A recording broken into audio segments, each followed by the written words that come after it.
All right, here we are with Tyler Stalman. Everybody, Hey, give it up. here we are. You remember this Is there a song? live studio audience? Should I hold for applause? On my soundboard, I don't actually have applause, but I have this. What's up, everybody?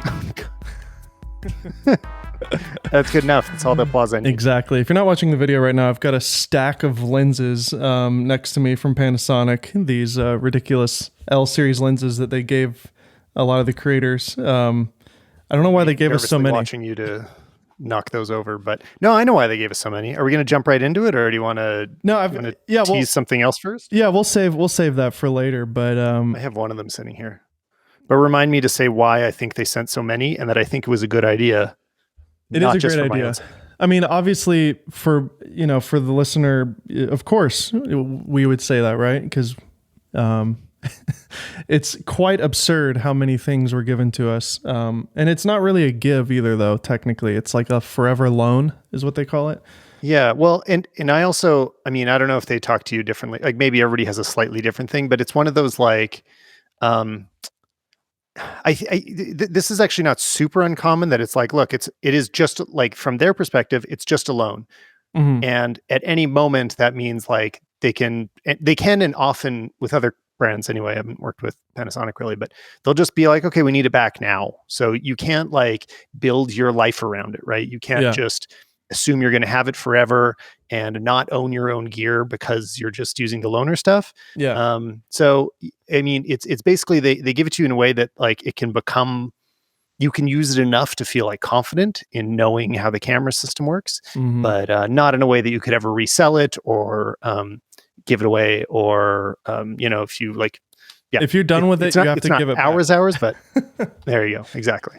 Yeah. But in a weird way, that whole thing creates like its own kind of subset of anxiety of like, I've got this item, especially if it's outdated. It's like, I don't want to get rid of it because it's always nice to have an extra body floating around. But say 2 years from now, we still have all this stuff. We're not using it anymore for some reason, or it's outdated or whatever. It's like, I guess I just give it back to him at that point.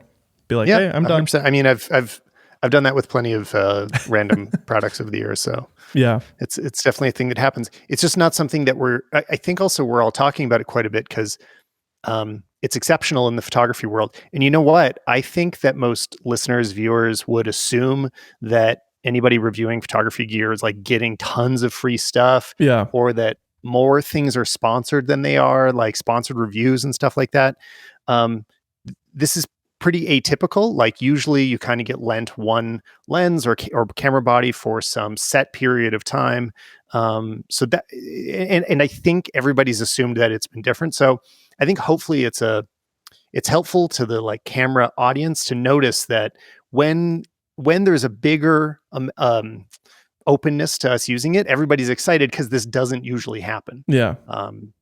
But I'll also point out that we wouldn't be excited about it if it wasn't a great camera, because I say, like I've had stuff, I've had this kind of loan before, and I'll like, if I'm not going to use it regularly, I will just send it back because I don't have unlimited space. Right. Yeah, exactly. And I've already spent a lot of money on some pretty nice cameras. So the fact that I want to use the LUMIX S5 II in place of some of those cameras is a really good sign. So I don't know. Yeah. There you go. Exactly. I couldn't agree more. And so, yeah, by the way, we just kind of jumped right into it. We're referring to the S5 II, which is probably whatever the title is. I haven't come up with the title of this video yet.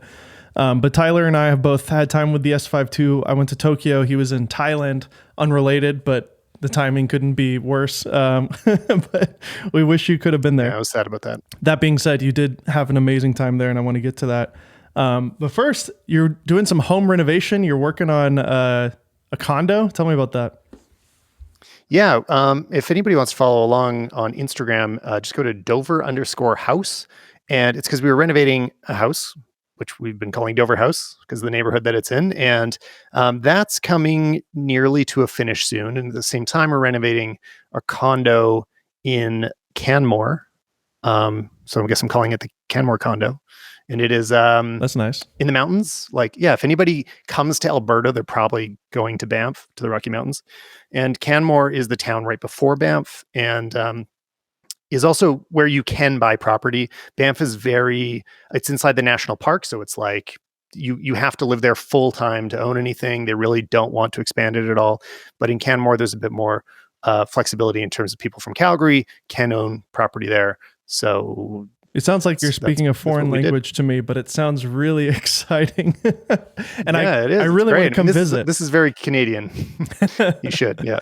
I've still never been to Canada, and my wife and I were just talking about how we'd love to go. We were watching the TV show Alone, which is like this show where people live in the middle of nowhere, like literally by themselves, and they go through camera boot camp and everything.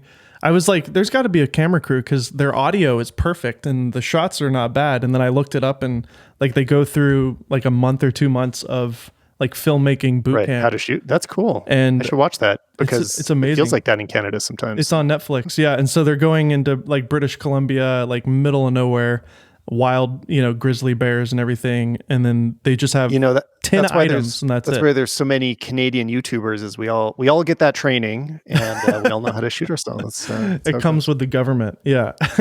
Yeah. That's amazing. Cool. So yeah, everybody stay tuned on that. I'll link all that in the show notes. And I wanted to kind of move on to Thailand. I briefly mentioned it. Tell me about your time.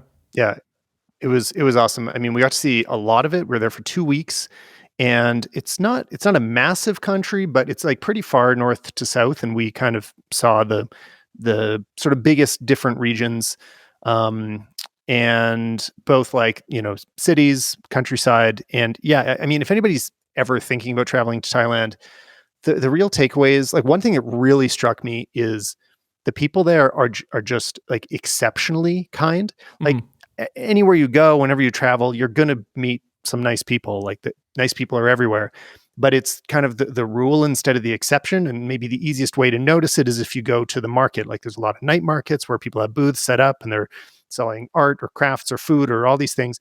And everybody is very just sort of like polite and nice about it. And nobody's like yelling at you or trying to rip you off. And there's not a lot of like aggression in terms of anybody you deal with. Everybody's just like super chill and really friendly. And it like jumped out at me how just like kind everybody was there. And then obviously it's beautiful. There's an incredible amount of temples there that have been there for a long time, thousands of them, and they're exceptionally beautiful. And again, also like culturally, they're just very welcoming to tell you their story and show you everything. And I loved it. Couldn't recommend it more. It's extremely far. It's the farthest I've been from home. So it was, as culture shock, as culture shocky as possible. But yeah, same here. Although with Japan, I'm referring to the same. I believe that's. I think maybe Africa was longer for me because there was a layover in England, but yeah, I would agree as well. With Tokyo, I don't know if have you ever been to Tokyo or Japan before? Yeah, we went on one trip where we were in Korea for 1 week in Tokyo and Japan. Beautiful, yeah, very Tokyo and Seoul. I don't know if it's similar. Maybe you can speak to it with Thai, but the people in Japan also were just like incredibly kind and respectful. And it just seems part of their culture, which I envy that because especially in America, it is definitely not the case. I mean, our whole entire like thing about America is, I'm going to do what I want, dadgummit, Yeah. So, well, the other thing is like going through Asia, like there also is so much variety. Like what I was thinking about afterwards, and I'm like, is there more variety than Europe even? Because obviously there's huge differences between England and Italy or Spain and wherever. But the other European countries. I mean, Asia, and I'm not quick enough for my feet. Asia is, I mean, obviously it's enormous, but yeah, just like how different it feels as you move around is absolutely amazing. So I just feel super lucky that I've been able to see more than one country there now. That's awesome. And I'm very ready to go back. We were watching your video and Ani was like, how much are tickets to Tokyo? So. Oh, that's cool. That's kind. It was so much fun and very photogenic. And I'm sure Anya would love to get some stuff out there.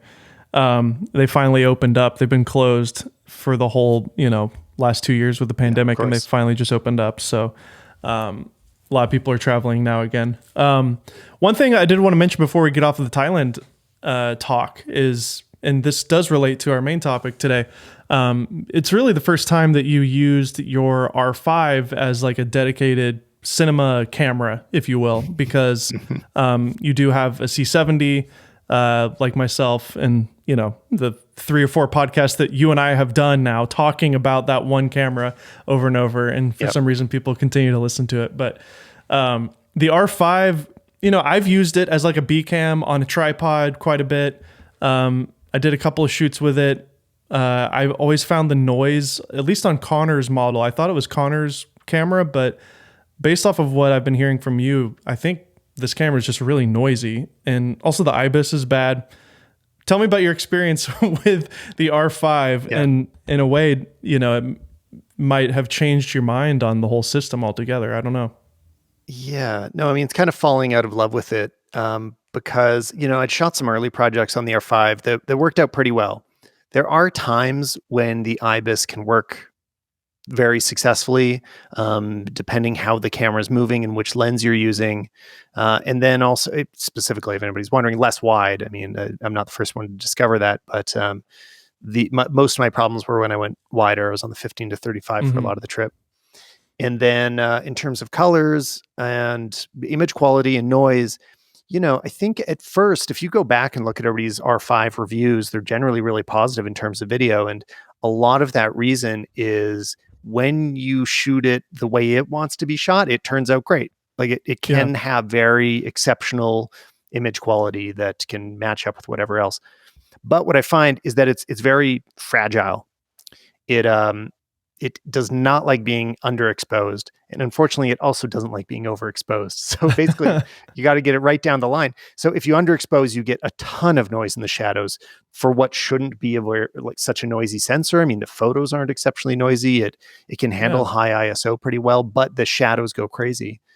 And then if you overexpose it, you instantly lose a tremendous amount of saturation in the highlights. And these aren't problems on the C70 at all. C70 can move it all over the place, partly because of that sensor, I imagine, but also C-Log 2.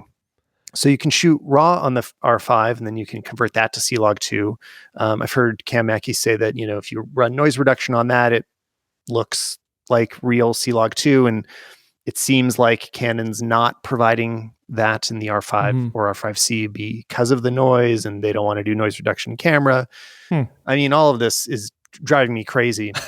And obviously, I'm sure did you watch Cam's video about leaving Canon? It was very, it was really refreshing. I used to make videos like that were a little bit more brash. And as I matured in my YouTube journey, I've kind of toned down a little bit, but it was actually kind of fun to hear somebody who was genuinely kind of angry. Just pissed off. So everybody go check out Cam Mackey's video. I've yet to meet him in person. He was actually in Nashville, but I had COVID when he was here, so I couldn't meet up with him. But that's too bad. Yeah, I love that guy. He's awesome. Yeah, I mean, everything he's saying in the video, like most of it I agree with, and that was kind of his main point. The difference between him and I, and the reason I'm not like just ready to jump ship and sell everything, is the photos still matter too much to me. Photography really is the priority. And on my podcast, I just did favorite gear of 2022, and I did choose the Sony A7R5 for that, which is an amazing photo camera. It's on paper, it's better than the R5, but the usability of Canon really does go a long way. The way it feels in your hands, just the experience of shooting with it. Canons still feel right to me, and photography is important enough that I am still not quite ready to like split the line and start, investing what would be a significant amount of money into Sony to be able to really commit to it. And make the full jump. So I agree with you. I'm still kind of holding on to the R6 Mark II that we got for a review. I think Connor's going to actually dump his R5 and buy the R6 Mark II from me. But I've been actually messing around with it a little bit here and there. And as a stills camera, it's fantastic. The image quality is amazing. The IBIS performance specifically for still photography is excellent. There's no issues there. So if you're listening to this and you're primarily a photographer, and you're still shooting on Canon, or if I'm ever having a conversation with a professional photographer, especially probably like a wedding photographer, I feel like would be kind of the main, use case of a Canon mirrorless camera. For some reason, just all wedding shooters tend to shoot on Canon, although that has changed a lot recently. But yeah, like all of them are great. The R6 is great. The R5 is still good, and there's rumors of an R5 Mark II or whatever coming hopefully soon. But I mean, I'll say the C70 is really what on the video side, C70 is like the reason I wouldn't switch to, because there is such a great video option still. If I was only sticking to mirrorless stuff, I wouldn't feel the same way. Yeah. The thing is, I do still think the C70 is stronger than the FX6 specifically, and the FX9 is a lot bigger. And I'm excited. It's like that one model. But when it comes to like the FX3 and the A7S III, FX30, I think all of those are much stronger video options than anything that Canon has at the same level. Yeah. So, well, I mean, again, I think I'm almost repeating what Cam Mackey said, but I agree wholeheartedly. It's like the IBIS performance is bad. The lens lineup is good, but it's just really lackluster when you compare it to Sony because of all the third-party support. Obviously the micro HDMI port issue, C-Log. The argument I got back from Patrick Tomaso, I was talking to him on my show last week. He was also saying, and I kind of believe this just based on last time I used Sony, that the Sony IBIS also is a little overrated as well. Like It's not a magic bullet compared to Canon. It still has the wobble. I don't tend to think that's true. It's like, it's only better because it's less intense in a way. Yeah, it just does less. Yeah. Whereas the Lumix IBIS is actually better. It is actually like doing a better job. So I don't know if this is NDA or not, but I was told this by the engineers. Go for it. And maybe that's where Patrick got it too, is like Sony designed the E-mount specifically for APS-C. It was an APS-C mount. That's why when you look at a Sony E-mount compared to any other modern mirrorless RF, especially Nikon's Z mount, the L mount, the size of that mount on all the other ones is so much bigger, because you can have so much more room to move the sensor for IBIS, but then also it helps with lenses as well. There's all sorts of physics involved with that and why they want larger lens mounts closer to the sensor. So I was told apparently because the E-mount is so tiny, there's obviously room for the thing to move, but if it moves a little bit too much, literally the mount will get in the way of the sensor moving around. So in order to solve for the fact that Sony essentially has gone all the way, in theory, they've done as much as they possibly can at this point. So that's why they've provided Catalyst Browse, which is a software solution to make it better. And it's honestly better than a good IBIS, but it's a little weird because the shutter angle issue and all that. Yeah, and in real world, nobody is using it. I mean, It's been around for a few years, and it looks incredibly stable. I think that the truth is that nobody ends up going through that process very often. Yeah.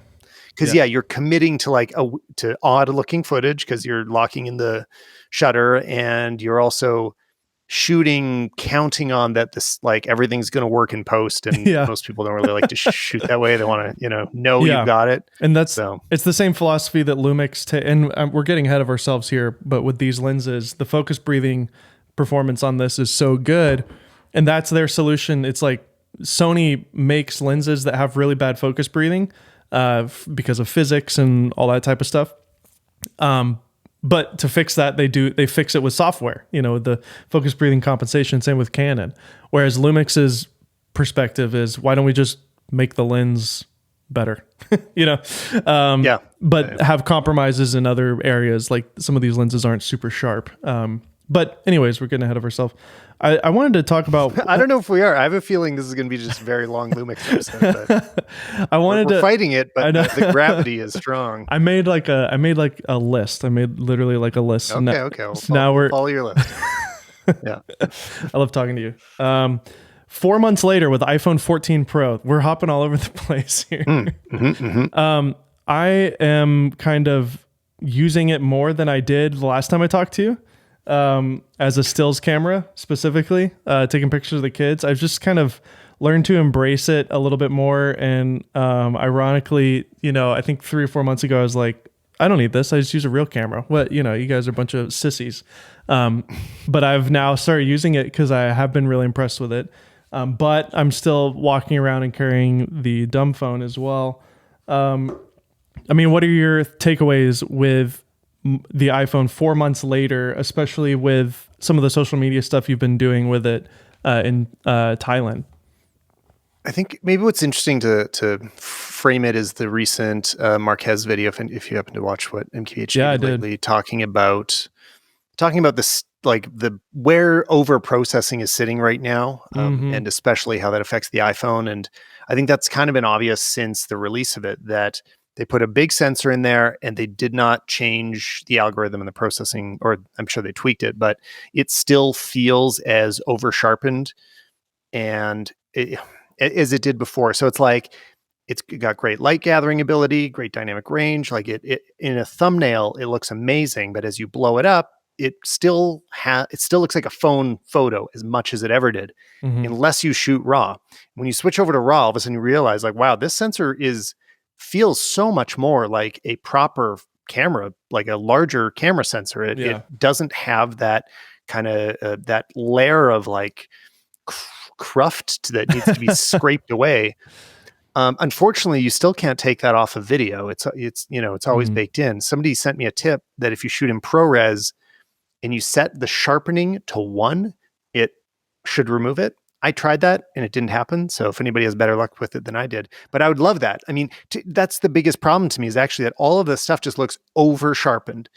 And it's because it used to be a smaller sensor, used to be smaller megapixels, and now the technology's past that, but the algorithm to use that footage isn't quite caught up to it. The one other huge complaint I have in terms of shooting video, and that's a lot of what the Thailand stuff was. It probably shot more video on the iPhone than photos, and because a lot of that was for Anya's reels, so for her Instagram and stuff. But what just killed me and still is killing me is that with the Apple's camera app, like the default app, it assumes everybody is essentially an amateur and really puts a lot on auto mode. So that helps you get things right often, but it will continue to adjust the exposure and the white balance as you're shooting. And you can't lock those separately, and not separately from the focus either. So if you lock exposure or white balance, you're also locking the focus. Sorry, the focus. So if your subject is moving back and forth, you're screwed. So basically you have to leave it on auto most of the time, and you'll just find exposure start like pulsing as you like move in and out of spaces, or even if you don't, you're in one area.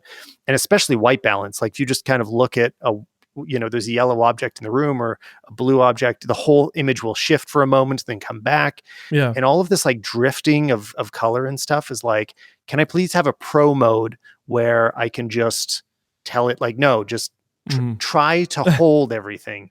I don't mind that it's auto. I would just like it to be more stable. And I'm sure everybody's screaming at me that you should be using third-party apps. There's a lot of problems with even the most expensive, highest end third-party apps like Filmic Pro, that it will not support the native image stabilization. So that like super smooth iPhone footage you get isn't just built into the app. So they have built their own stabilization, but there's a huge delay with it. So as you move the phone around, it looks very floaty. Like there's a very visible delay in what's happening. And I also don't really like the interface. So, and the exposure, it doesn't, this is Apple's problem. They don't give third-party developers like all the same tools that they are using in their own app. So you'll find if you tap on certain areas in Apple's app, if you like tap on the clouds, often it'll like bring the clouds in and keep your subject correctly exposed, and everything looks perfectly balanced. If you do that with Filmic Pro or other apps, you can find that it'll overcompensate, and it'll like, okay, now bring the clouds down dark enough, but your subject is now too dark. Then you tap on your subject, they're the correct thing, and the cloud's overexposed. It doesn't have the same subtlety that the default app has. So yeah, this is very like in the weeds, but Well, no, I think at this point we've matured to a stage where there's real professionals using mobile phones as a film stock, if you will. You know, it's a style and a something that you know professionals 100%. are using, like yourself, and you literally, your client wants you to film it on a phone so that it has the phone look. But obviously, as a pro, you know, you want to be able to control some things. And I think Sony has done, you know, that with their Xperia phones. They have two apps. They have the standard default app, and then they have are they literally calling it like a Venice app or something? I think, or Pro. Probably, yeah. I think it's like, I mean, they Pro want that Cinema. to be a pro phone. Yeah. Yeah. And so I think I forget which model it is, but one of them has that same 1-inch sensor in it with the phase detect autofocus and everything.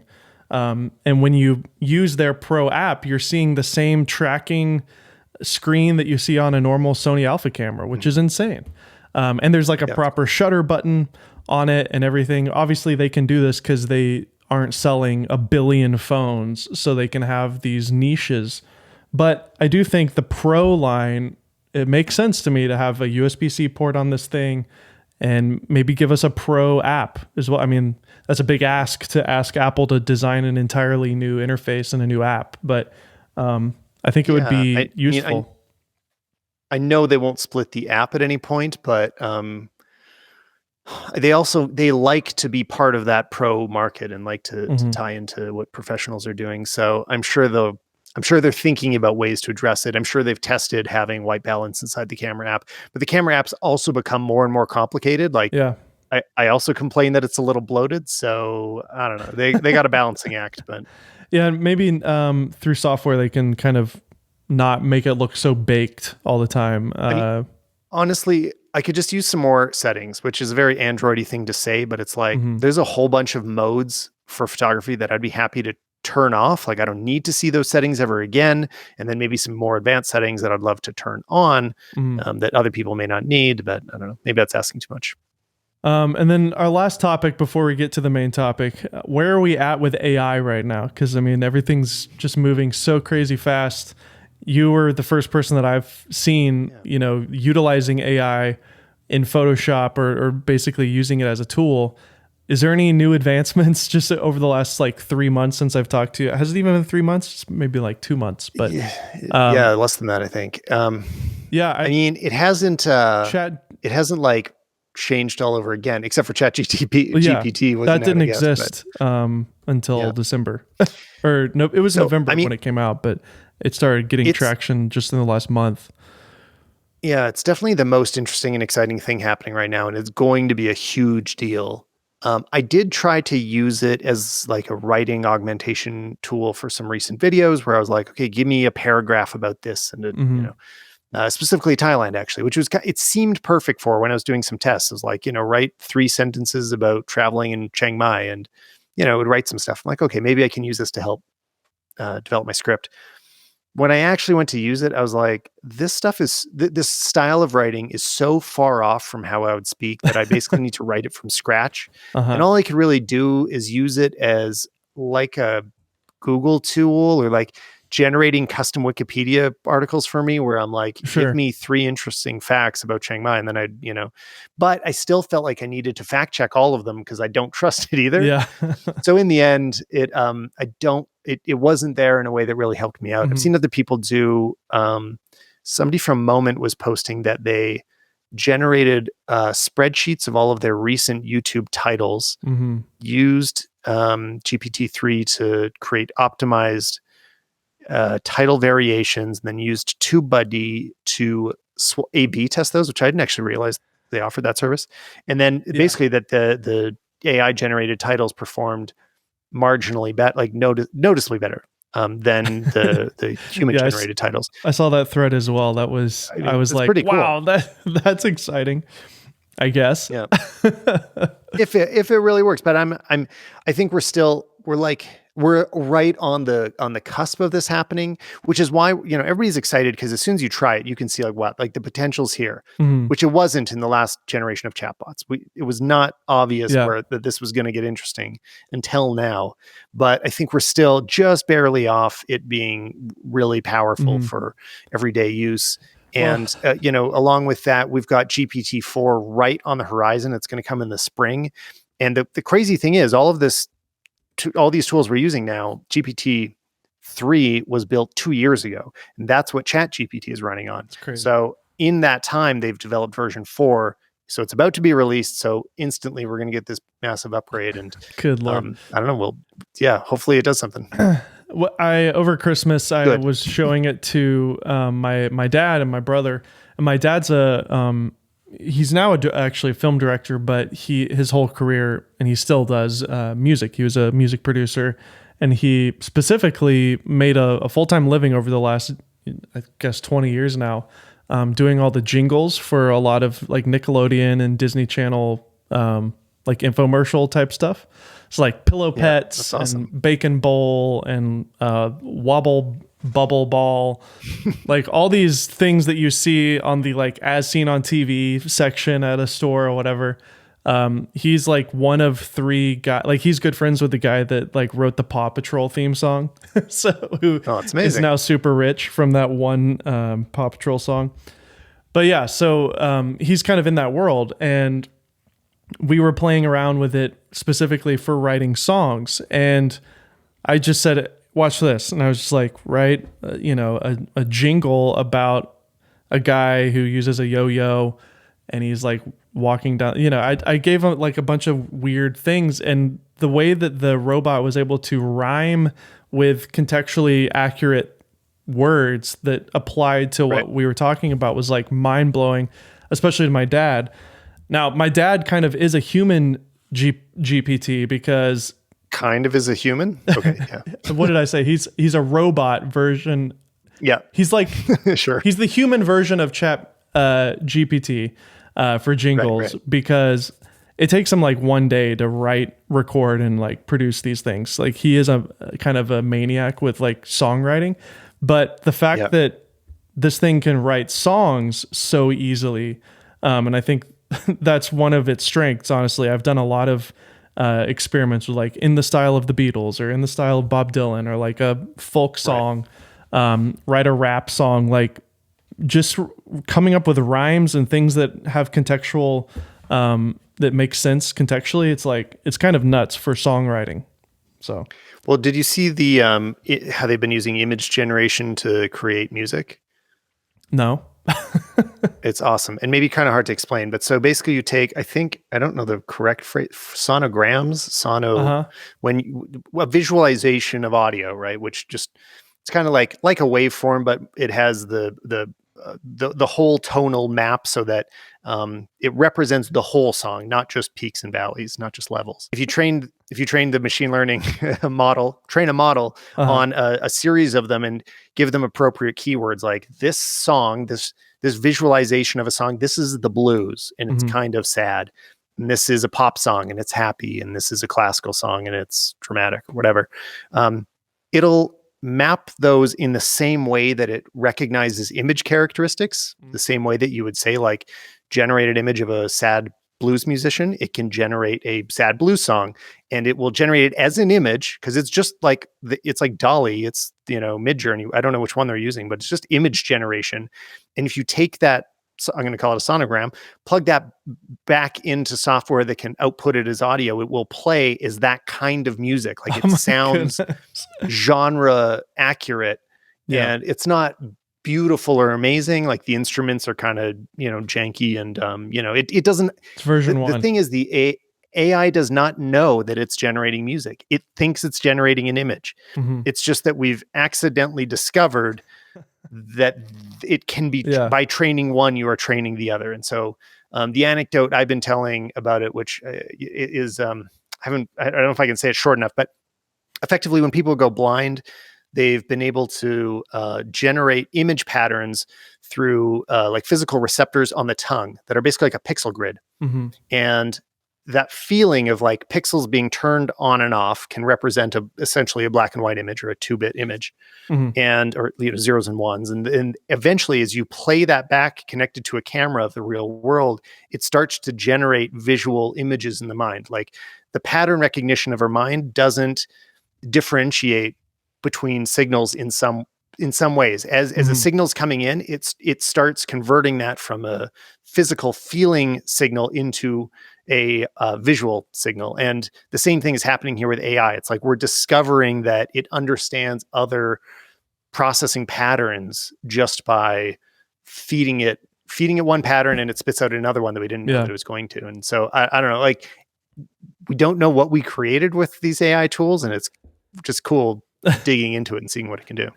Yeah, I mean, we're just scratching the surface of it. And I mean, obviously one thing comes to mind, and that's, utilizing it for just normal assistant type work, answering emails or responding to text messages, talking to people on the phone. I mean, Google already had done kind of their own AI thing where you can like book a haircut, with your stylist. And they do it for you. But although the response to that was people being generally extremely creeped out. So I think we'll have a pretty big barrier to entry with people wanting to interact. I don't know. We'll find those boundaries of like, when is this creepy? When, I don't know. But I mean, we're about to find out because it's going to come fast. And it's all based on the morality of the creator too. I mean, GPT is good about, like I specifically said, write a song about David Bowie, and its response was, I'm not allowed to do anything with somebody's person, with their actual name without their permission, or whatever. Yeah. So there are guardrails put into place even in GPT, but that's just based on the convictions of the creator of that thing. Yeah. So. And if you search YouTube, you can find GPT jailbreaks too, where they figure out how to take the handrails off. So yeah, well, we'll see. It'll be an interesting, it'll just be interesting to see what happens. It's going to be wild. So, yeah. All right. On to here we go. And now we're moving on to our main topic of the day. Panasonic S5 Mark II. Little gear guy. Yeah. That was a lot of buildup. That's good. That's what it deserved. Oh my gosh. Yeah. So Connor and I did talk about our entire trip to Japan. So if you want to hear the whole story about, my experience to Japan, go check that out. But since last week's episode for me on this podcast, I had now posted my actual review on my second channel, Dave Mays 2. Tyler and I are both rocking the second channel life. Yours is Stalman Plus. Mine is Dave Mays 2. Patrick Tumaso is his. I want to kind of clarify that briefly for maybe non-YouTube creator people, which are the most sane and healthy people, and we respect you very much. Most people. But basically, as of right now, and I hope this changes one day, it would be cool if you could just have one channel and have like almost categories within your channel. But as of right now, the algorithm you have to basically stay within your lane with whatever you're doing. So if you want to do gear reviews, a podcast, and also entertainment content, every single one of those three elements needs to essentially be siphoned off into their own channel. So a lot of people think of a channel like a the Discovery Channel or TV channels, and TV channels had multiple TV shows on that same channel. Well, that's not really the case with a YouTube channel. A YouTube channel is almost like a show, essentially. So think of it as a YouTube show. So the Tyler Stalman Show on the main channel is, your main line reviews. And then the Stalman Plus channel is kind of like your podcasts and anything else you want to do that doesn't maybe fall into that algorithmic main channel vibe. So for me, my strategy for 2023 moving forward on my main channel is to post bigger, more produced, strategically designed for YouTube content. And then the other one was supposed to be just like throwaway YouTube videos, but then throwaway review videos. But like I spent a lot of time on the Tokyo video, and I still applied the same YouTube techniques. It's just a review. And honestly, I had a ton of fun doing it. And that channel's been dead for years. Like, that's just a channel I've had for a really long time that has had no following whatsoever. So I wasn't expecting anything, but I just did a good thumbnail and had a lot of fun with the intro. But I think the success you had on that video is somewhat proof that I think that channel, the emphasis on like what a channel is, I think is a little overestimated now. Just because like that, I'll be just as surprised when things pop on my second channel or do not on my main. And I don't know, I think it feels like YouTube has loosened up the idea of like, if people start watching it, if people start clicking on the thumbnail and then they finish the video, that's enough for us. And that definitely doesn't always happen, but I don't know. It's always a shifting landscape with that. Yeah, I think, I don't know if you follow Eric Floberg on Twitter, but he posted a thread this week or last week about he just started a brand new like running channel, and he was getting better views and better traction on that for starting from zero than his main channel, which has almost 200,000 subscribers. And he was like, saying, what's going on? Is there some sort of thing with like a new channel?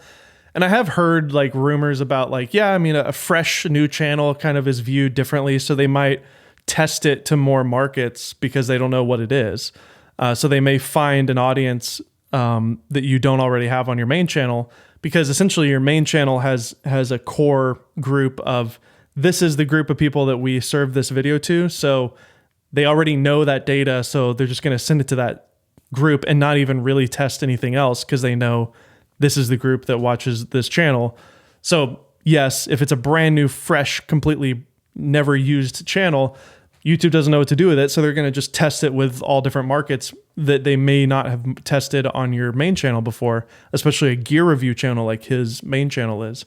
But also running is more broad. I think the channel is just more focused. It's just a running channel and that's it. Whereas his main channel, and I mentioned it in the tweet, I was like, he'll kind of talk about business, he'll talk about wedding films, he'll talk about documentaries. It's a little more scattered. So there's just different audiences for each video. Whereas a running channel is just, if you like running, you're going to like it, Right. So all that to say, Dave Mays 2 is where I will be posting my reviews moving forward. Like Tyler just said, though, seeing the success of that, I was like, oh, shoot, maybe I could have just kept the other one, the review channel, and then started fresh on the new one. It's all a guess. It's impossible to know. Yeah. But so Dave Mays 2 is, if you liked Kinotika, Indie Mogul, if you liked that stuff, I'm just going to continue to do that there, but it will be nowhere near as frequent as it has been in the past. My thought process is, based on that video, I'm kind of thinking I'm just going to make videos that I like. Otherwise, I'm not going to want to do it at all, because I don't want to just talk about a camera I don't care about. So, or talk about products that don't interest me. So my goal is to hopefully find stories worth telling. And that was, in my opinion, the whole story in of itself was a valuable, almost historic moment in our tiny little circle of gear nerds. Yeah, that's true. It's a big release. It's been a big deal. So S5 II is here. Phase Detect is here. The camera itself, now that we've kind of died down from the excitement of it, it still is kind of an S5 in a lot of ways, but mostly the story, at least what I was trying to convey in my video, was that this is the start of something new, in the words of High School Musical. So yeah, 100%. This is Panasonic's, this is the moment where, Lumix shows that they're still in the game, because they couldn't have gone on much longer without Phase Detect. I think they just didn't estimate the timing correctly on when it would become an absolutely essential feature of a camera, because they focused on some other things. And so the interesting thing is, as they add that specific tool to their camera toolbox, they're already ahead of the game in some other areas. So yes, what I love about it is that they are already differentiated from both Canon and Sony and Fuji and everyone. I mean, they feel distinct, and they've really focused on some like filmmaker specific tools, like things that we really do want and people will use right away and are incredibly valuable, that have always been low hanging fruit for Sony and Canon. Like I think this might be the only challenge for Panasonic, is some of the stuff should have been obvious, and everybody's saying it in all their reviews. Like, okay, it's great that it has shutter angle, but why wasn't that already on Sony's? Like that, why is that so exciting? Yeah. It should have already been there. Same goes for, open gate, full frame recording. Same goes for vector scopes and waveforms and so many other things. Right. So, and those are just, what's dangerous for Panasonic is a lot of those nice to haves about Panasonic, I think and you talked about this with Patrick in your interview, because Panasonic had like the one issue with the focus. They kind of did everything they possibly could to make the camera as good as they can with what they had.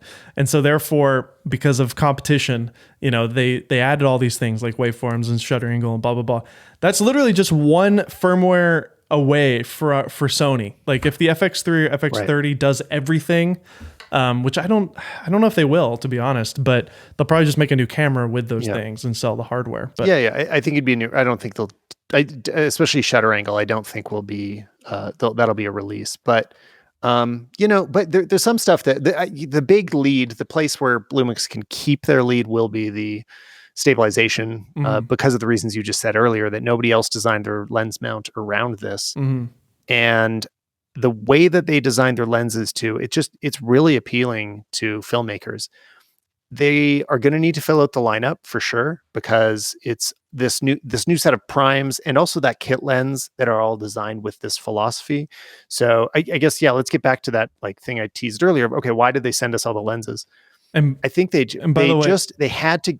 I want to mention too, before we move on. Yeah, you are using the S5 Mark II right now. What lens are you using on it? I am. This is the 35 1.8. Nice. And I should have asked you to guess. You guessed correctly? I was going to say 50. It's got a nice, okay. I don't see really any wide angle distortion, so that's nice. But I haven't seen any fluttering. I haven't seen any issues with the focus in our conversation. Granted, I am doing the old podcaster trick where I'm looking into the lens of my camera as if I'm talking to you, but I'm looking at you now. I'm looking at nothing now. And when I initially texted you, I was like, hey, let's do an S5 II thing and I'll have mine and you'll have yours. And I'm an idiot. And I let my friend borrow it. My friend Zach Mayfield is borrowing it at the moment. So I'm on my C70 at the moment. Full Panasonic. So you're also hearing this running through the XLR1, which is the nice adapter that you can put on top of the camera, and it goes straight into the hot shoe to send the audio. And it's a fantastic little unit. The only thing, I got to figure out how to add it to the Condor Blue Cage. I know it can work with some like cold shoe cables, but I don't know which one yet. So I got to figure that out. And then you got really nice to have the HDMI coming out of it. Sorry, we're talking over each other here, but yeah. Exactly. Yeah. Just going into a Camlink 4K. And you're using the new real-time LUT feature, or? Exactly. Yeah, I've got this is just like a film looking LUT that I created in Resolve, and to make it look filmic or whatever you want to call it. And let's start a business. I think this looking LUTs.com. Filmish looking. Yeah, no, I think this is going to actually be a huge deal, because I mean, just think about like how much Fuji has been able to ride on that, right? Like the ability to make, the thing is, it's not that Fuji colors are the best. It's just that they provided a few options that remind us of what it used to feel like to shoot film. Yeah. And both for hobbyists and photographers alike, there's something very refreshing about that you take the photo and it looks complete in the back of the camera. It's like, oh, this already looks nice. Yes. And I've tried to talk about a bunch of times that the word filmic, I think, is just, it's a word we got stuck with, but we use to represent more. We no longer just mean that it is an emulation of film, although that is sometimes the case. Often it's just thoughtful color that looks like it's been given attention. It's, it's either richer or softer, or like it can go in many directions. It doesn't need to look one certain way, but it looks like it was given attention and isn't just scientifically accurate. And just it blows my mind that no camera manufacturers have attended to this before.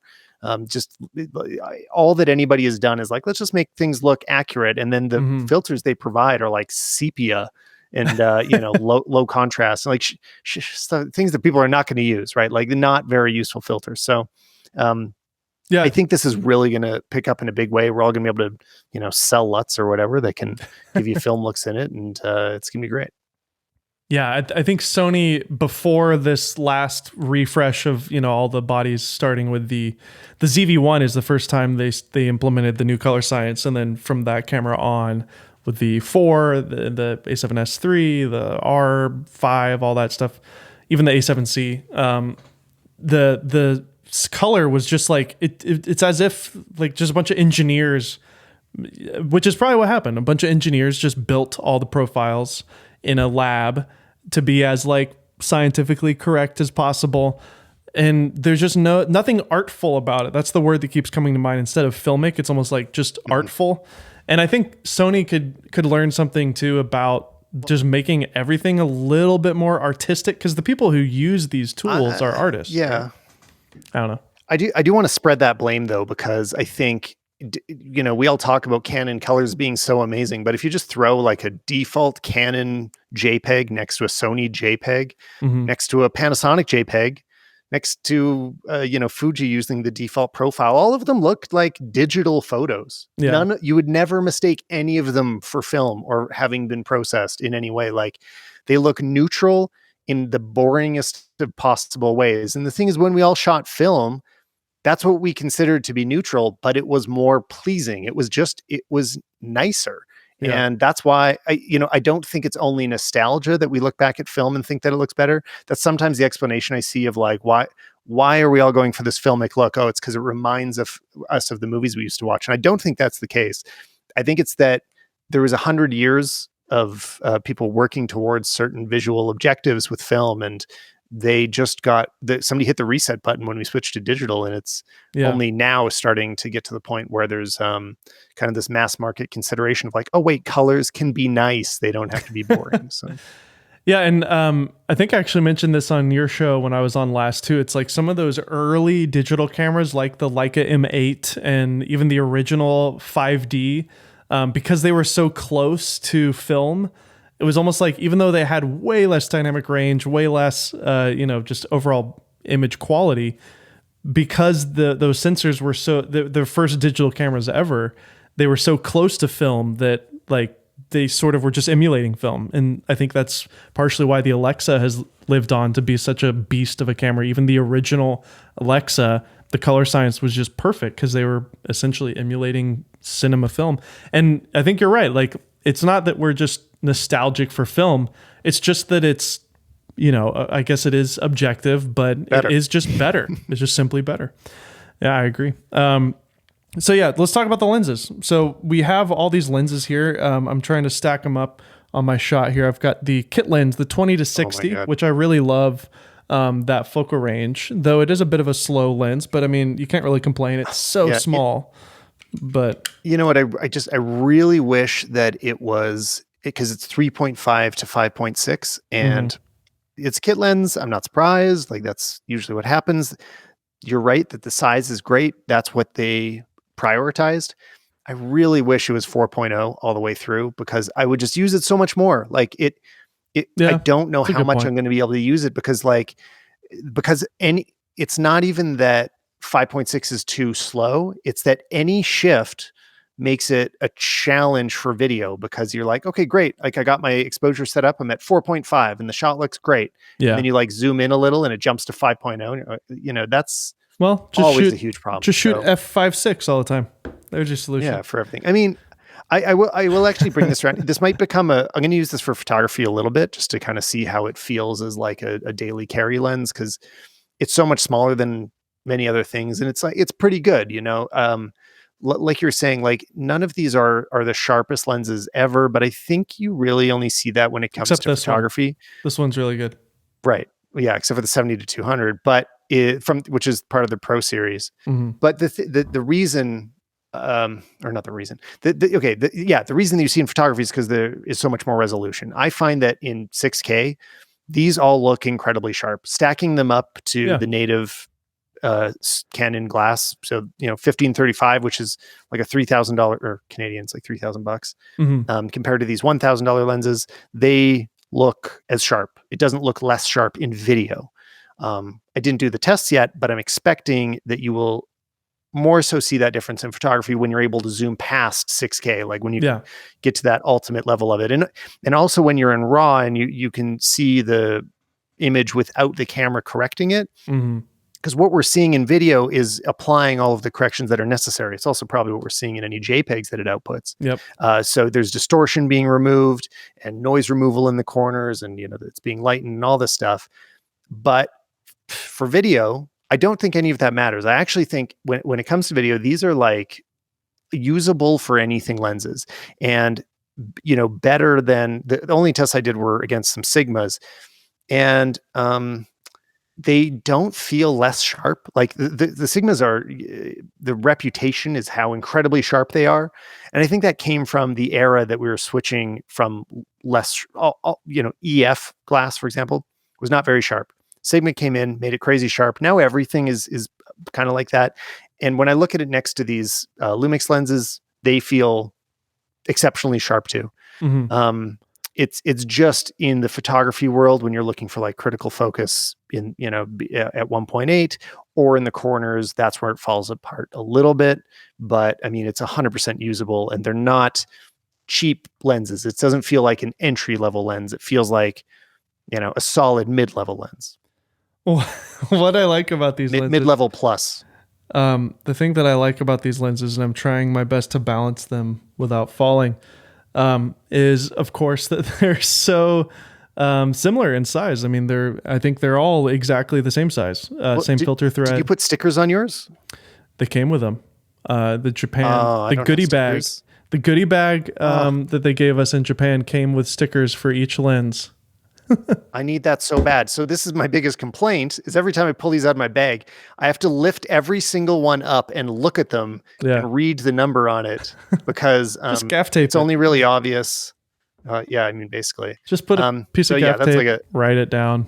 You got it. It's a dumb complaint because it's always been like that for cinema lenses. But I'd love to. I got to put something on the back of the caps. I think the lens caps too. But the compromise is so.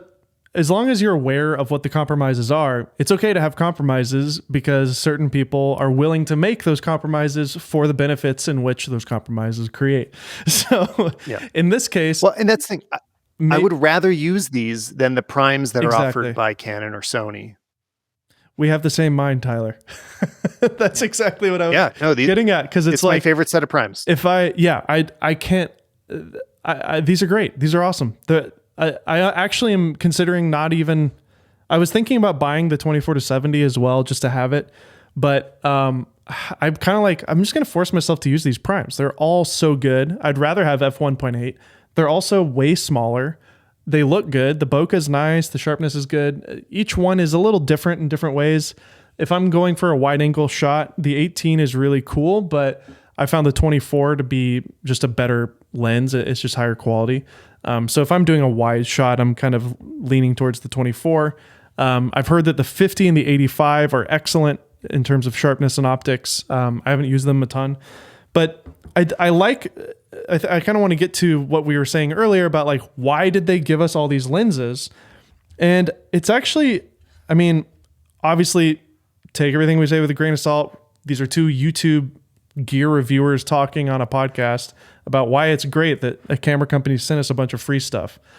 But to be completely fair, like, it is a great way for us to review stuff, because moving forward now, I've got a set of lenses that I'm not going to buy all these lenses for all these different camera companies when a new camera comes out. That's just ridiculous. Why would I own 30 different lenses from different camera companies? Although I have friends that do this, because they're nuts. But I've still somehow ended up with a good 30 anyway. yeah, I mean, but they don't make sense. They're not like in a sequence. They're all over the place. Yeah, same. I think we all suffer from gas, gear acquisition syndrome. In the past, owning a set of like some high quality, maybe some vintage lenses or at least EF lenses are a great option to kind of adapt to everything. But if I'm going out and about with a Panasonic camera, I want to use, or any camera, I want to use the native lens for that native body to get the ultimate performance out of the autofocus, the image sharpness, etc.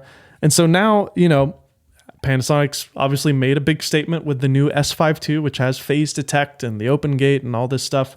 If you haven't learned about it yet by now, go check out my video or check out any of the other videos. Tyler, I assume, is making a video at some point, although it's not live at the moment. No rush. It doesn't matter. People will watch it. I promise. So in the future, as Panasonic makes new cameras, now it's like, hey, we sent Dave all those lenses that one time. We don't need to send him lenses this time. We'll just send him a body. He can do whatever he wants with it, and we know he's got all the lenses because he's not allowed to sell them. Well, and I think even more specifically, the thing that I got thinking about was that the exciting thing about these lenses is the system, because it's not. It does not feel nearly as cohesive when it comes to Canon or Sony, and especially not for filmmakers. I mean, they're not. Well, absolutely. Sony is doing a bunch of filmmaker specific ones. Yeah, they have the click and declick. Totally, really. Yeah. They're doing some great work. I don't want to count them out, but the way that Lumix did this complete set, that it is like a set of cinema lenses. You'd be used to this in the cinema world. This is pretty standard, actually. And it's so much more organized and thoughtful, and the fact that they all match and all this stuff is like, once they're in front of you, you're like, oh, I get it. Like this was a long game. You weren't just like doing one off, like, okay, time to do the 50 millimeter. Let's sit here and reinvent it. It's like, no, they're all going to be this, and they're all going to work together. And once they're in front of us, it really shows. You're saying you're not going to pick up a zoom. I feel like I do need a zoom because I don't know. So I just shot like a normal tech YouTube video the other day with mostly on this camera. And it was great having all the lenses. Switching back and forth wasn't a big deal, but I was also in the studio, so I could keep them all lined up on the side over here and they're ready to go. Yeah. And I was just thinking about it, I'm like, oh man, when I like go shoot on location, I cannot be switching lenses this much when it's just me and that the shutter doesn't close, which maybe there's a setting that I haven't found yet, but I don't think there is. No, I'm used to the R5 default closing the shutter when you take a lens off. I think some of the Sonys have that as a menu option, but this should be the default for everything. It's insane to me that sensors are exposed. Like it's just such a bad idea. And then I went and when I Google this, I see some arguments in DP review. People in the forums are like, oh, it's because the shutter is a very sensitive mechanism and you would never want it to be damaged. I'm like, are you kidding me? Like, look at a sensor. That's sensitive. I could flick the shutter and it will not break, but I cannot flick the sensor. And it's also much cheaper to replace the shutter. So I don't know. It's just the wrong decision to me. And I really hope they let me close the shutter because on the R5, I don't get sensor dust. And I've already had it in a few shots on the Lumix. Well, maybe to make you feel better, I'm pretty sure it's industry standard to have a protective piece of glass in front of the sensor. So I'm pretty sure it's not the raw sensor. It's the dust that's the problem.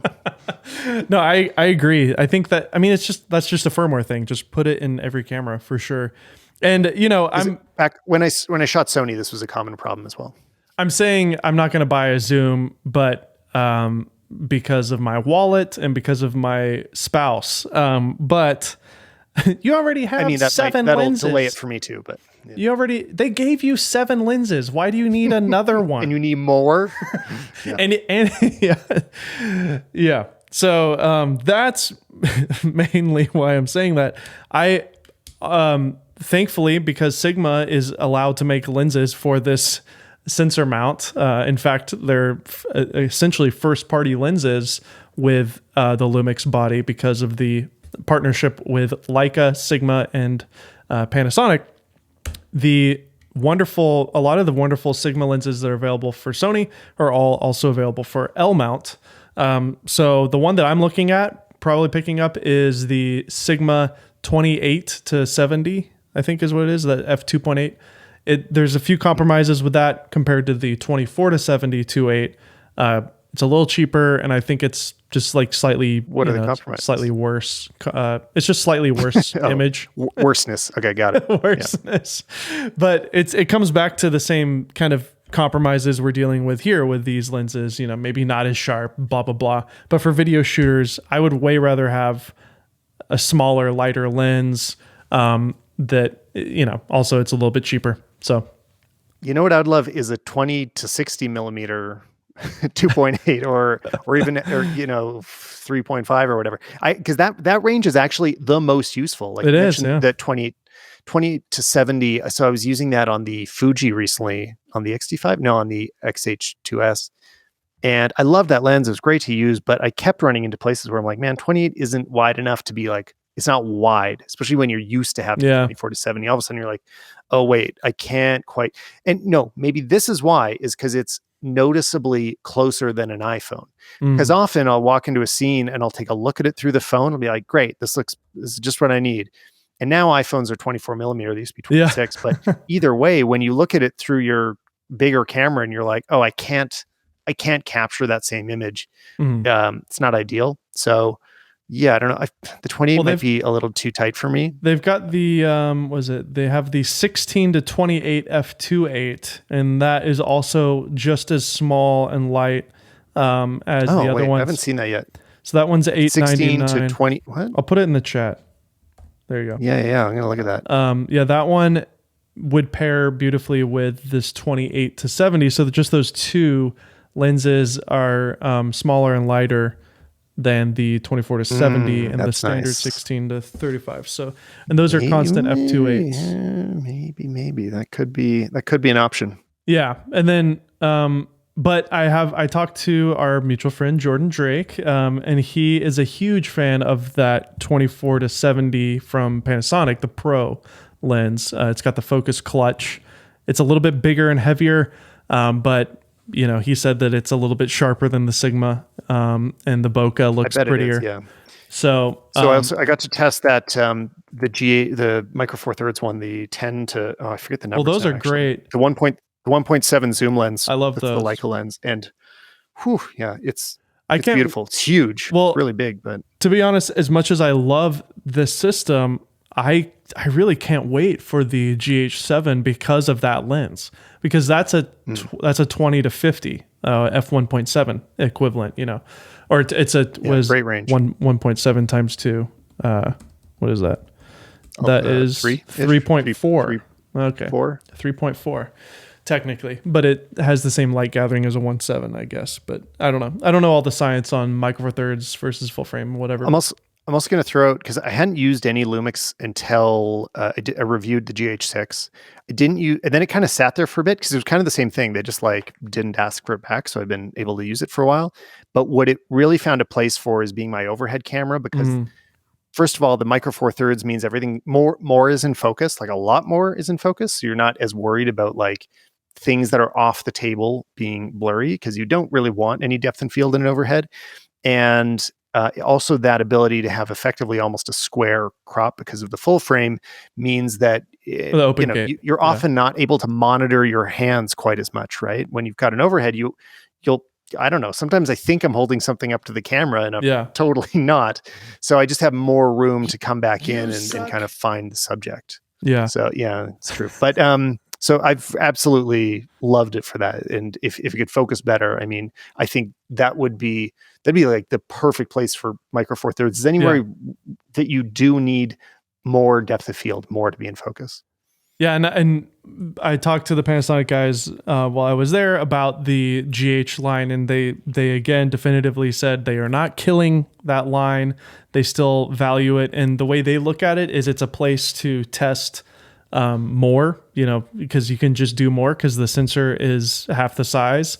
Right. So the technology is more advanced. It's, maybe 2 years ahead of what they can do on a full frame.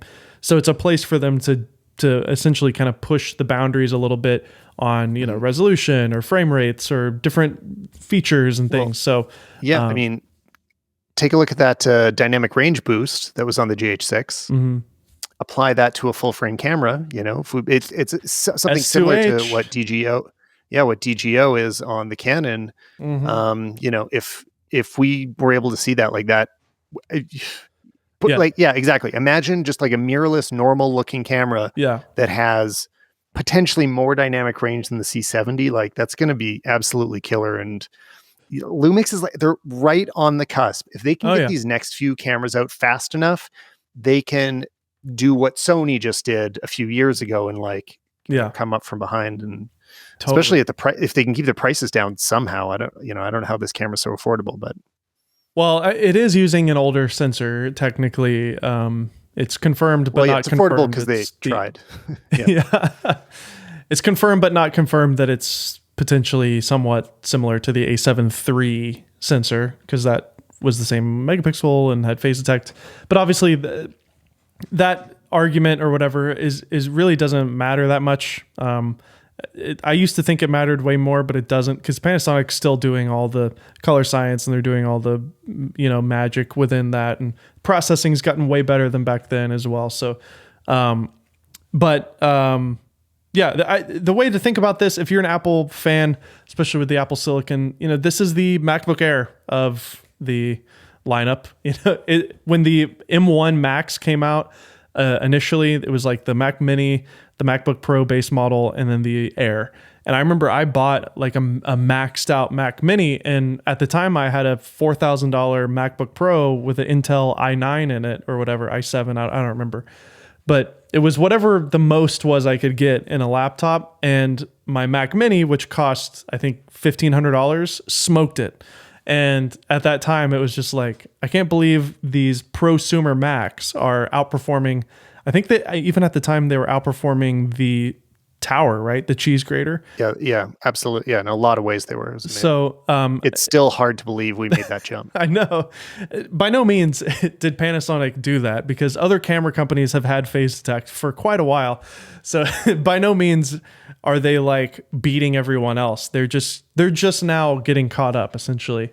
But if you want to think about it in those terms, the S5 II, essentially the same body, though really ingenious cooling system with the fan built into that. I think they did a wonderful job with that. They crammed a full-size HDMI in there. Phase detect is getting all of the attention, but a lot of these other features matter on their own, are a big deal, like no record limits. I mean, this is stuff I was desperate for a few years ago. And Canon took forever to implement any of it and still hasn't got around to a lot of it. And Sony's basically there, but it's really refreshing things. Full size HDMI is huge. Cooling, like overheating stuff being fixed. I mean, it's and I don't know. I keep wanting to just list all these little features because it's a very long list, but nobody else is doing it, and it's it's stuff that once you have it, it's hard to go back. I will say, I mean, I think you have. I don't know who you talked to from Panasonic, but we were there, and the two guys from America, Sean and Matt, are kind of the main American representatives of Panasonic, and they were kind of the liaison for us there or whatever. But they really they get it. They're two video nerds, and I think Matt especially has had a lot to do with these lenses and stuff. These guys really understand video. It's the guys who work there who are influencing the design of these, actually understand it, and they talk to us, and they actually care. I mean, that's what competition does. Obviously, Panasonic is pretty low on the list in terms of camera sales compared to Canon and Sony. So they have to do something special and unique to grow that. They listen to this show, right? Oh yeah, totally. I can only assume. Okay, then I'm going to make some requests, because I do. I want to say all good things about this camera because I've enjoyed it so much. But there are definitely some things the thing is, I'm excited to ask for these things because I want to use this camera more and more. An easy one seems like changing the way that face and eye autofocus works to be just exactly the same it works on the C70. And not all of the Canons work like this. None of the stills cameras have this. The R5 does not do this. R6 doesn't do this. All it does, it's very simple. If it doesn't see a face, it does not autofocus. That's it. And that's what I want most of the time that I'm doing any sort of talking head or interviews, or there's so many situations where that's what I want. And it's actually, they built themselves this sort of quite a confusing focus mode that is where you want to select human most of the time. And it's just the naming that is confusing, because when it's on human, then people turn around and it focuses on the back of their head and then their full body and all this stuff. And I actually did see at least one reviewer make that mistake of that it was on face detect, but they were measuring body focus. So the Sony looked better, but it didn't. I don't think that was accurate in that test. And it's basically, so I think that face and eye is just not useful the way that it is. If I could just lock onto my face and not focus in any other situation, I'd be really happy with that. Although we now, Sony does have the lead on that video that Armando did, where he shows like the way that the AI identity detection is working, where it like very cool. knows your face and only focuses on your face. That does give Sony the next generation edge. Like that is a lead that Canon's not going to, I don't think that's going to be in the next set of Canon cameras. They probably saw that and were like, whoa, what do we, I don't know what we're going to do here. So yeah, the next generation of Sony's is going to be another step forward from where Lumix is right now. But sure, I don't know if it'll be as significant of a step as Face Detect was. Yeah, I agree. I've sent emails to Sean and Matt about that. I think that was specifically one of the things I said. I was like, hey, can you just talk to the engineers about the wording on this? Maybe my idea was call it human/face and eye, because almost any other camera, they have like a tracking mode, and then you enable face and eye like on top of that. So the way I think is like, okay, human is only human. But what is true, to the Panasonic and their wording and whatever, is if you select human, it selects all humans, and also that includes face and eye, because faces and eyes are attached to humans. So, you know what I didn't really try yet is if I do face and eye, will it go to my hand when because an issue I had both with this and with the Canon is if you're speaking with your hands, which I tend to do in YouTube videos, and your hand comes forward, it still prefers the forwardmost object sometimes, and jumps to that focus when you don't intend it to. So I'm not sure. I'm pretty sure, but I think I saw face and eye face and eye is essentially face only, without the fact that when you walk away, it focuses on the back. It does focus to the background. Exactly. But so it doesn't focus the foreground. I'm just like guessing stuff right now. I should test this after we hang out. Yeah, I actually haven't tested that with with the hand, or whatever, etc. But I'm using the C70 right now, and I do have a little annoyance with that. A new thing came up. I broke my AC power thing. The little barrel that goes into it. It shorted out on me. I might have tripped on it, or pulled it in a weird way, and I was looking up how to replace it, and it's $300. So, but Canon makes a printer with the exact same everything. It's the exact same power adapter. You go in there yourself. And so I'm going to, and it's $15 on eBay to buy that power adapter for a printer. But it's the exact same output. I looked at I even looked at the model number. It's essentially the same. Wait. Are you saying the cable is broken, or inside the camera the port is broken? No. The little box, like you have an AC that goes into your wall. On the camera or outside of the outside the camera? Yeah, just the charger. The charger. Okay, that's better. Brick. That's not as okay. Yeah. It's less crazy. But the charger cable brick, $300. it's $300. Yeah. For the one for the C70, but there's a printer that uses the exact same thing. It's just like a variation of the model. Go for it. I'm going to go for it. To me. I don't $15.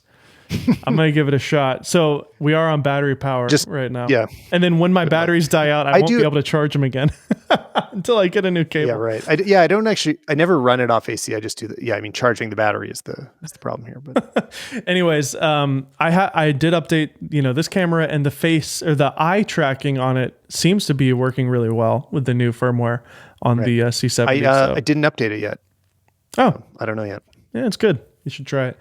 Because it generally just worked well enough for my talking heads. Like I just haven't had any problems with the C. Which the thing is, this is why I was thinking about the hands. Is I did my one of my Thailand videos. I was saying it was a video about like what's on my camera, and I found that in the final image, it was like pumping back and forth a lot just from small gestures. Like the whole focus was like pumping, flying forward and back, and then the fact that it's got all of that lens breathing. Is nauseating. It was like zooming in and out constantly. So I had to like cover more with B-roll than I thought. And like, I was just like, it was really, that was one of the big frustrations of the R5 in that shoot. And part of why why I'm sensitive to it with the Lumix right now. I'm sorry.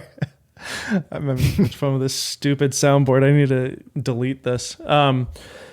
So I sorry if we're going too far here. Just at any moment, tell me you need to leave. I want to just kind of end the whole S5 talk with why you care, why I care as a Canon shooter, as a B camera to our C70s. I mean, I'm kind of getting ahead of myself with that, but I'm not selling the C70 yet.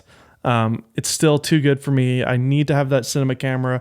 I love the DGO sensor. I'm still not seeing, even with the S5 as good as it is, I still think the C70 looks better. You know, I love having the built-in NDs, but if Panasonic makes a camera with built-in NDs that's a little box camera similar to the C70 that's full frame with IBIS, you know, somehow putting ND filters in there with IBIS would be amazing. I would consider switching. I think if they made a comparable cinema camera, I think I would switch. But I still love. They've made all those box cameras already. Yeah, and they have not put NDs in those yet. So I think they will make a box camera of this, and it won't have NDs.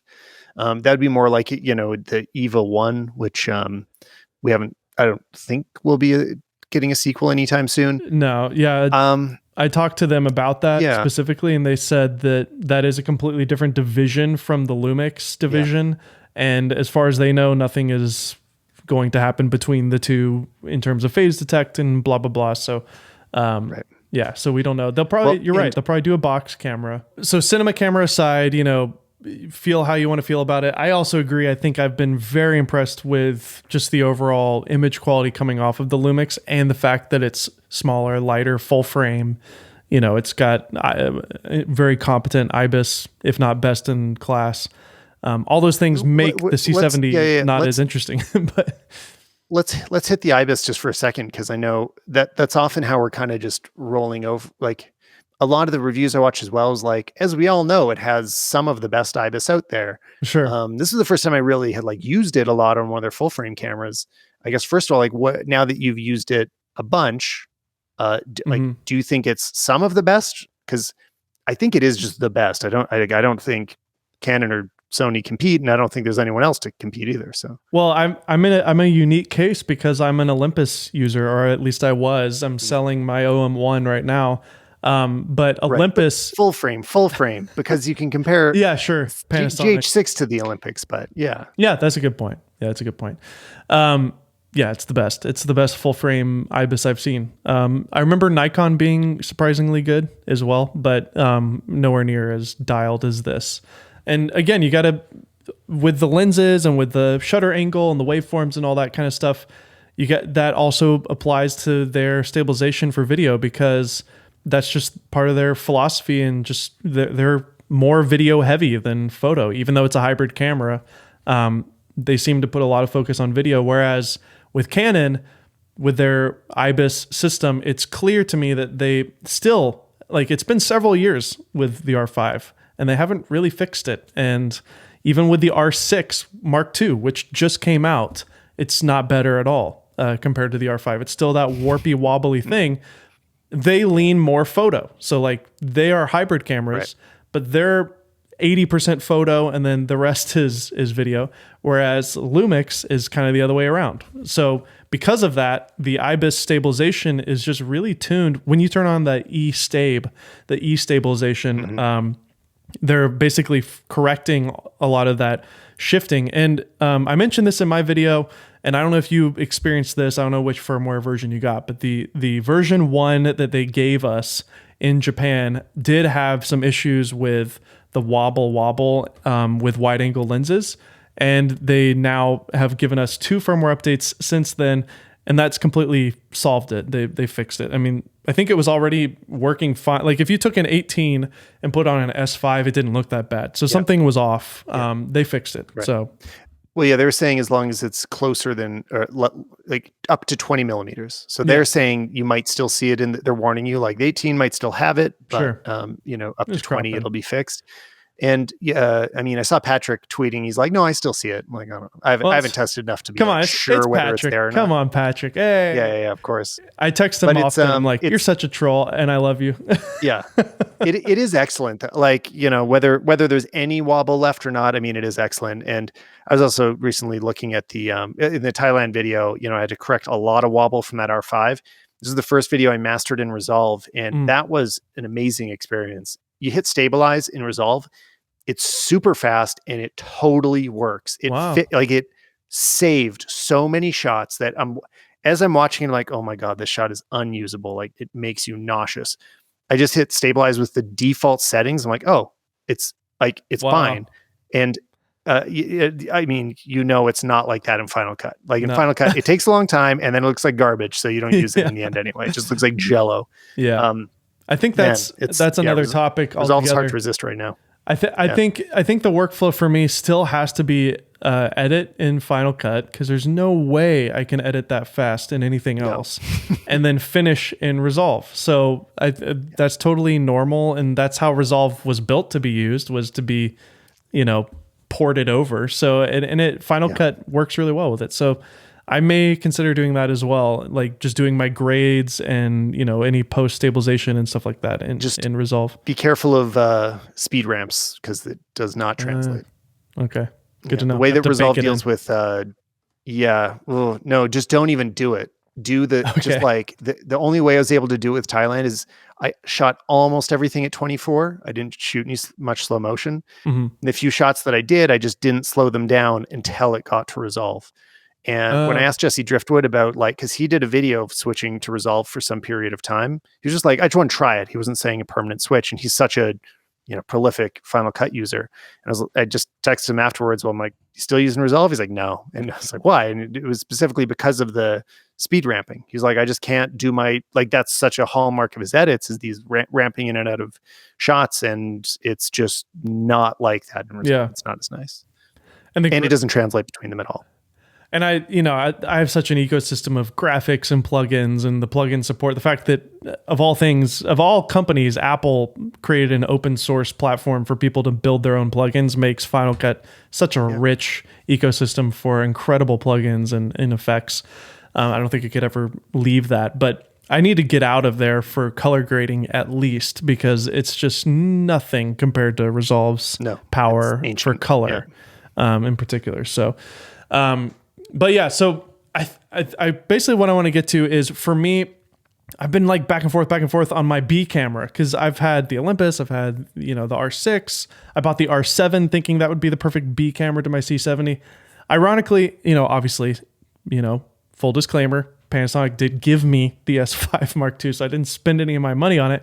But I want to be as objective as I possibly can and say, even if I were to pay money for it, I see this S5 as a beautiful B camera, even to a Canon camera, my C70. I think I've been able to even get the color to match very well between the two. And it gives me everything I want in a hybrid, which for me, just like the XH2S, which we've talked about before as well, I want a hybrid that leans more into video than photo. I just kind of like to have photo there. That's why the A7S III is so great. It really is a video camera that happens to take some pictures. And the reason it's the case is because I'm talking for myself, I only take pictures for thumbnails and for taking pictures of my kids. That's it. Like I do not ever get hired to do photography ever, which is probably why you can't leave R5, because you do get paid to take pictures. But yeah, so for me, I don't see Canon ever making a hybrid camera, even with the R5 Mark II or whatever they make. I don't see them ever going full stop like Lumix will always do, because Panasonic or Canon is always going to try to protect their cinema lineup. And that just seems to be what they do. They're a little arrogant and stubborn with things, and they just don't seem to want to give us what we want for video shooters on the hybrid cameras, but they do give it to us on the cinema cameras, which is why the C70 is great. We're going to be seeing a new C200 variant of this sensor, which I'm really excited about as well, a box camera with SDI and stuff. That'll be cool. So I'm still a fan of Canon cinema cameras, other than the R5C, but I think the Lumix is a great second camera to a cinema camera user. So for me, LUMIX S5 II is my everyday carry, take pictures of the kids / YouTube camera, for the running gun shooting, for the thumbnails, etc. And then C70 is still my kind of like, I get paid money to make videos camera. You know what I'm saying? Yeah, I really want to see. I didn't get a chance to test the Lumix with the adapter. I don't remember the number Canon of it, but there's like adapter? an L mount to EF. It's a Sigma. And if that works, It works great. yeah, It works really good. I used it. think it works great. Mm-hmm. Okay, because if it works that well, I mean, maybe that's enough for me to start really making this my B-roll for. My B camera for everything, because even though they provided these lenses, I think about like, hey, when I'm traveling or even just at a job and I don't have more than one assistant, like I can't bring 2 sets of lenses. Yeah, like totally. it does not make sense to have multiple lens mounts. So if I can share them back and forth, like I would much prefer this over anything that Canon's offering. 100%. There is no smaller Canon out there that I'd rather use over this Lumix. To me, S5 II wins hands down against anything Canon's making. And then, and that's why I think it's important, because we're speaking from Canon users. The caveat is, if you're a Sony user, I don't think you should switch. It's different. It's different. No, I definitely don't think you should switch. I think what's going to happen is Lumix is going to scoop up a bunch of frustrated Canon users, and it's going to start getting a lot of new adopters, especially because of the price point. Like, it's one of the, like, that's why it's not even why. There's a lot of reasons why. One of the big reasons why to recommend it when people are like, I don't have a camera yet. What system should I get into? It's like, well, as long as Lumix offers the lens lineup that you're into, that seems like the choice to me right now. Totally. Like you're going to get by far the most for your money. The only thing is that they don't have every lens, and the ecosystem is super important for what you get into. Often I've also told people, because there's been times when Sony and Canon were a lot closer. They're always, they've always jumped ahead of each other back and forth. So even now that I think Sony's ahead in video, like, don't count on it staying that way forever.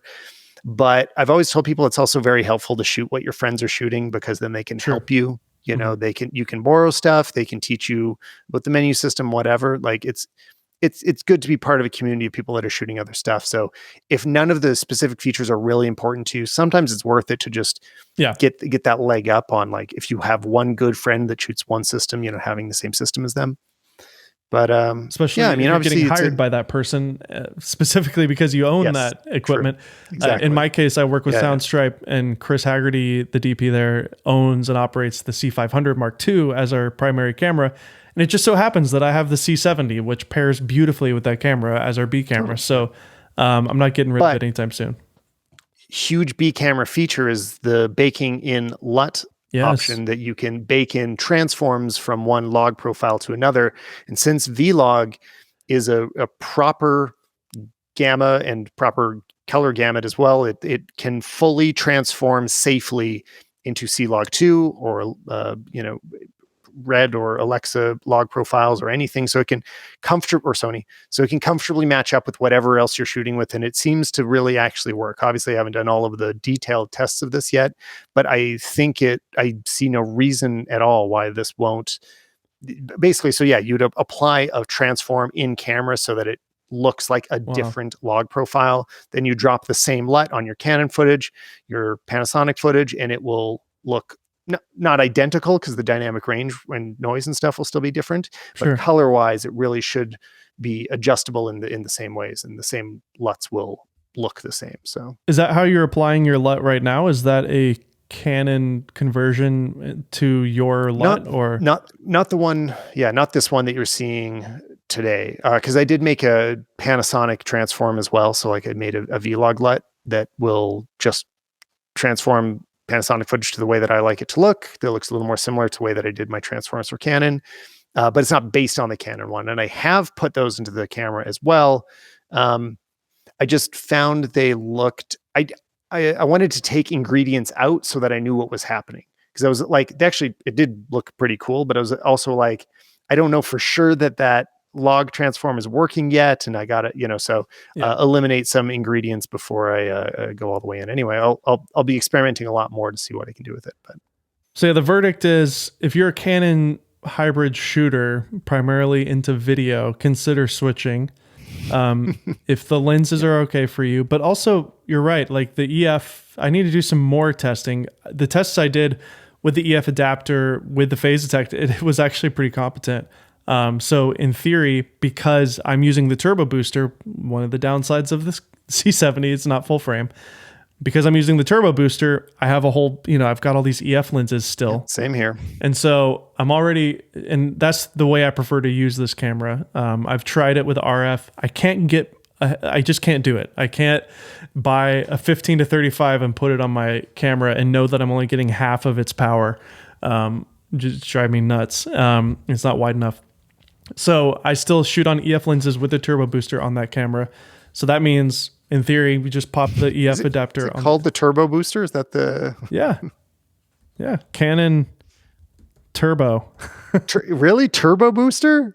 Amazing. No. You need a sound effect for that too. Speed. It's not focal reducer. Focal reducer. Okay. I don't know where What's a focal reducer. I don't know where I'm getting my turbo booster from. Speed booster is the Metabones word. Turbo booster's great though. Yeah, there you go. So yeah. Also, I'd love to try some of the Leica glass too. Though. I know. Maybe that's enough. I'm a 28 millimeter whore. I love that focal length, and almost nobody offers that focal length except Leica. Always makes a 28. They seem to just have a 28 millimeter philosophy, and they sell a 28 f2 Summicron for the SL mount, which will obviously work on it. It's $6,000. But I really want to try saved $500 buying the S5 II, so yeah, I really want to try that. So we'll see.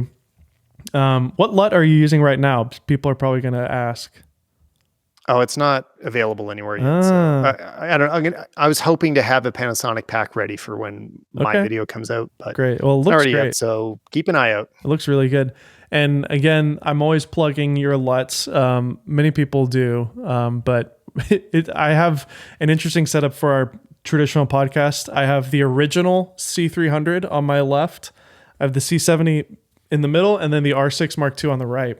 So I've got your C-Log LUT on the C300, your C-Log 2 LUT on the C70, and then your C-Log 3 LUT on the R6.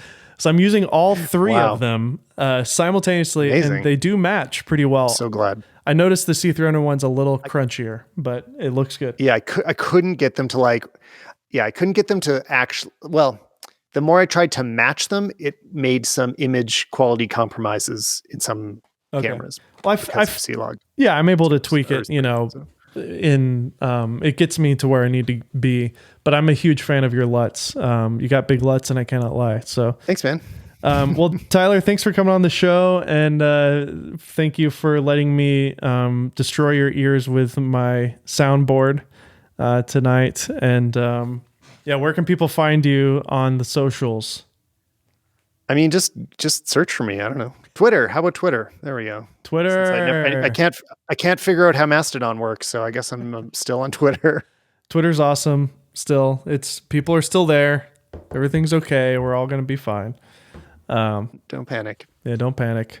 But yeah, Stalman on Twitter, and everybody will be anxiously awaiting your S5 video. No Any rush. day now, maybe. No pressure, no rush. Hopefully by the time you're listening, maybe it'll be available. So thank you, Tyler, for coming on. Yeah, thanks, Dave.